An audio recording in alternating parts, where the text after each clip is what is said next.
रेशमा की जवानी।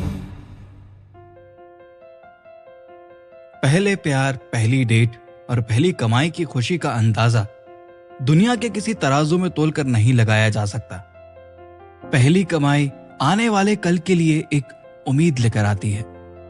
चाहे इंसान ने 100 रुपए ही क्यों ना कमाए हों, लेकिन वो उसी 100 रुपए से करोड़ों के सपनों की इमारत खड़ी कर लेता है। रेशमा ने भी अपनी पहली कमाई कर ली है। पल्लो ने उसे नया ठेला देकर हैरान कर दिया, और अच्छी बात यह रही कि रेशमा ने 2 घंटे में ही सारी सब्जियां बेच दी। पल्लो ने घर आकर देखा कि रेशमा बहुत खुश है। सोनू ने उसे बताया, रेशमा जब से आई है 20 से ज्यादा बार अपने कमाए पैसों को गिन चुकी है। रेशमा पल्लो को भी पैसे गिनने के लिए कहती है। पल्लो उसके बार बार कहने पर पैसे गिनती है, लेकिन पैसे गिनने के बाद उसकी खुशी मिनटों में गायब हो जाती है। उसके चेहरे पर अब खुशी की जगह गुस्सा दिखता है। रेशमा समझ नहीं पाती कि आखिर उसने ऐसा क्या कर दिया। पल्लो चिढ़कर उससे पूछती है, बाकी के पैसे कहाँ हैं? इतने ही हैं और तू इतने में खुश हो रही है?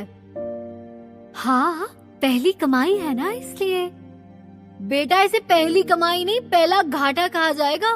सब्जियों की खरीद 1600 रुपए थी, उन्हें कम से कम 2000 तक बेचना था, और तूने 400 में ही सारी सब्जियां बेच दी।